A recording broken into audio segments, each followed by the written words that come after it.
Saludos a todos y todas. Nosotras somos el grupo número 7 del módulo de Justicia Constitucional de la carrera de Derecho en la Universidad Nacional Autónoma de Honduras en el Valle de Sula. Nuestro grupo se encuentra conformado por Alejandra Matute, Mirna López y su servidora Nora Kelly. El día de hoy les hablaremos de la supralegalidad de los tratados internacionales en derechos humanos. Espero lo disfruten. Diferencia entre supremacía constitucional y supralegalidad en los derechos humanos. En un sistema jurídico, la supremacía constitucional significa que la Constitución es la norma que denominamos fundamental. Esta se encuentra en la cúspide o por encima de las demás normas jurídicas. Es pues la Constitución el documento legal supremo, el que se ubica en la cúspide. La supralegalidad consiste en la subordinación y aplicación del orden jurídico. Es la cualidad que le presta a una norma su procedencia de una fuente de producción y modificación jerárquicamente superior a la ley. La supralegalidad se configura así como la garantía jurídica de la supremacía. En cuanto a la supralegalidad de los tratados de derechos humanos, habla sobre que los tratados internacionales se incorporan al derecho interno al mismo nivel que tienen las leyes. Los principios de jerarquía, jurisdicción y competencia. Se hace uso del principio de jerarquía al diferenciar una norma de la otra y al categorizarla de acuerdo a su importancia, estableciendo cuál tiene una mayor aplicabilidad. Las características del principio jerárquico normativo son: la Constitución está por sobre cualquier norma jurídica. Una norma de menor rango no puede contradecir a una de mayor rango. Una norma posterior deroga a una norma de igual rango. Una ley especial prevalece por sobre una ley general. La pirámide de Kelsen categoriza las diferentes normativas, ubicando las que imperan sobre las otras. En la cúspide de esta pirámide encontramos a la Constitución.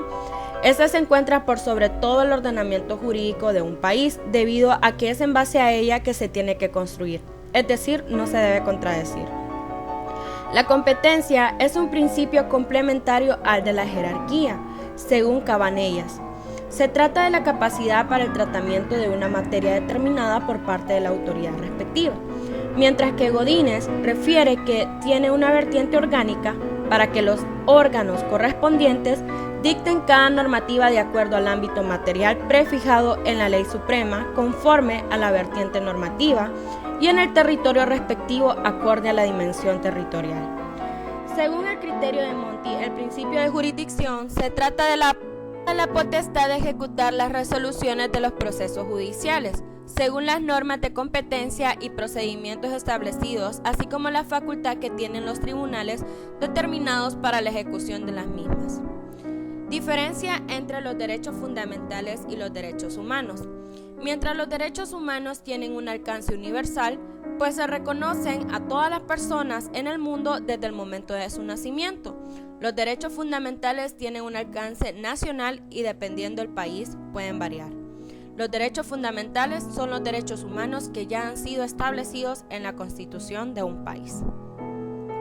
La realidad de los derechos humanos en Honduras. ¿Prevalece en nuestro país lo que manda el derecho en relación a los derechos humanos? ¿Cuáles son los casos de la actualidad? Hay graves dificultades y desafíos en el acceso a necesidades básicas, oportunidades de empleo, recursos naturales como la tierra y medios de supervivencia. Mujeres, pueblos indígenas y afrodescendientes son los más vulnerables a la violación de los derechos humanos como resultado de la desigualdad. En el marco actual de la crisis que azota al país, producto de los efectos generados por la pandemia del coronavirus, el seguimiento al contexto durante el periodo del 1 al 26 de abril expone una serie de acontecimientos que dan cuenta de la crisis de los derechos humanos que golpea a la sociedad hondureña y con mayor fuerza a los sectores más excluidos y vulnerables de la sociedad. En este análisis planteamos que la actual agudización de la crisis de derechos humanos ha sido orquestada desde el gobierno alrededor de 4 acciones. 1. Suspensión de garantías constitucionales. 2. Medidas económicas de corte empresarial. 3. Medidas de alivio social sin un enfoque de equidad. Y 4. La red de corrupción e impunidad que agudiza la crisis sanitaria y humanitaria, que es la que prevalece con mayor grado de violación a los derechos humanos. En este contexto, la crisis actual no solo ha agudizado las contradicciones económicas, políticas y sociales del modelo neoliberal, sino también genera oportunidades para que la élite política se reconfigure a la élite económica, reconcentrar la riqueza, y a la élite militar a expandir el control sobre la vida y seguridad pública de la población hondureña. La actual coyuntura se torna peligrosa en un país con una onda de crisis de legitimidad y con un sistema político de violación de los derechos humanos impulsada desde el gobierno. En definitiva, la actual crisis ha radicalizado un modelo político autoritario desprovisto de todo sentido social humanitario, a la vez que refuerza la militarización, la exclusión, criminalización y corrupción en las siguientes actuaciones. Podemos ver que en Honduras ha sido reconocida como el país más peligroso del mundo para defender los derechos humanos y realizar labores de defensa del territorio. A partir del golpe de Estado del 2009 y la crisis postelectoral del 2017 han sido detonantes para la criminalización y persecución y asesinato de defensores y defensoras ha aumentado. Dentro de Honduras hay grandes comunidades y organizaciones en defensa de los bienes naturales, defensores del agua, la tierra y los bosques, y se han convertido en una necesidad. Sin embargo, eso ha traído represalia y criminalización y persecución y muerte para estos defensores de los derechos humanos. Uno de los casos más significativos es el de Guanipol de Tocoa, en una situación bastante difícil donde hay 18 personas con orden de captura y uno de ellos está detenido. Los defensores y defensoras han sido acusados como grandes criminales, pues sus juicios han sido asignados a jueces de la jurisdicción nacional. Los juicios no son legales, sino que llevan un mensaje político para desarticular todo aquello que haga oposición al modelo extractivista. La organización ERIC ha brindado y acompañado a varios casos de violación de los derechos humanos, casos emblemáticos como los que son el de Janet Caguas, Carlos Luna, Carlos Escalera. Este último, durante el 2018, fue homologado por la Corte Interamericana de los Derechos Humanos. Otro caso es el de Irma Lemus, reconocida defensora de los derechos humanos en el Valle de Laguán. Forma parte del Observatorio de Derechos Humanos y de la Red de Mujeres Campesinas de Laguán, mientras realizaba su trabajo de acompañamiento a una mujer criminalizada. Fue amenazada por un agente de la DPI por su trabajo como defensora de derechos humanos. Lemus ya ha denunciado amenazas de parte de este ente policial en distintas ocasiones. Y casos como estos se siguen presentando debido a las instituciones están secuestradas por grupos criminales que utilizan la ley para su beneficio personal en detrimento de los derechos de la mayoría, denuncian los defensores y defensoras. Hola, es un gusto saludarlos. Mi nombre es Alejandra Matute y en esta ocasión yo les hablaré sobre la relación que existe entre la Constitución con la universalización de los derechos humanos. Es importante destacar, el vínculo entre los derechos humanos y la Constitución comienza cuando incluye una declaración de derechos que determina los derechos de las personas frente al Estado dentro de la sociedad. No obstante, la función de la Declaración de Derechos va más allá, pues sirve también como una proclamación de los valores fundamentales en los que se funda la sociedad, como la dignidad humana, la libertad, la igualdad, la equidad y la justicia. En consonancia con estos valores, los derechos constitucionales ayudan a proteger intereses vitales de las personas, como el derecho a la salud, a la vivienda, a la seguridad personal y a la participación en la dirección de los asuntos públicos. Además, el desarrollo del constitucionalismo se ha visto marcado por un cambio de paradigma humanista.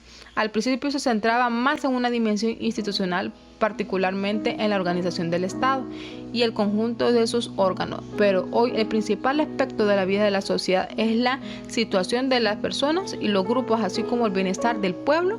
Por consiguiente, las garantías de derechos humanos han pasado a ocupar un lugar central en el derecho constitucional.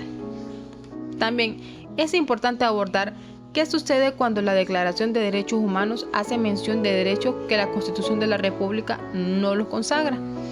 Pues Está claro que la influencia que tienen los instrumentos internacionales de derechos humanos en el ordenamiento jurídico interno en consecuencia de la posición general del derecho internacional desde la perspectiva de la protección de los derechos humanos es muy deseable velar porque las normas internacionales tengan una repercusión máxima en el plano nacional a fin de lograr al menos los siguientes objetivos.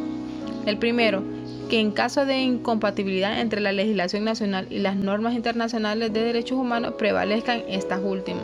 El segundo, que en caso de existir un vacío legislativo en el ordenamiento jurídico interno, los tribunales y las autoridades administrativas pueden aplicar las normas internacionales de derechos humanos si la protección del titular de derecho lo hace indispensable. Es importante destacar, ¿verdad?, que en caso de incompatibilidad con la legislación nacional, los instrumentos internacionales de derechos humanos deben prevalecer sobre aquella. También, en esta ocasión les hablaré sobre la obligación del Estado de Honduras al formar parte de organismos de derechos humanos y ser firmante de ciertos pactos y convenciones de derechos humanos.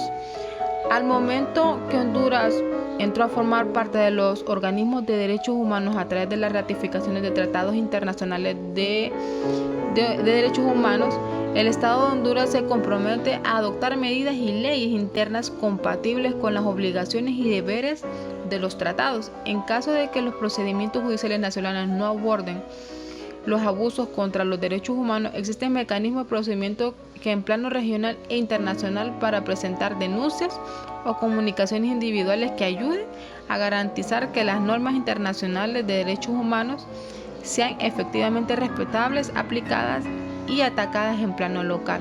A manera de conclusión, es importante destacar que al momento de ratificar los tratados internacionales de derechos humanos, los estados se obligan jurídicamente con arreglo al derecho internacional a ajustar su legislación política y práctica a las normas consagradas en esos instrumentos. Ello implica que el derecho o a la legislación constitucional del país debe ajustarse a las normas internacionales de derechos humanos que hayan sido ratificadas. Esto ha sido todo por mi parte. Saludos.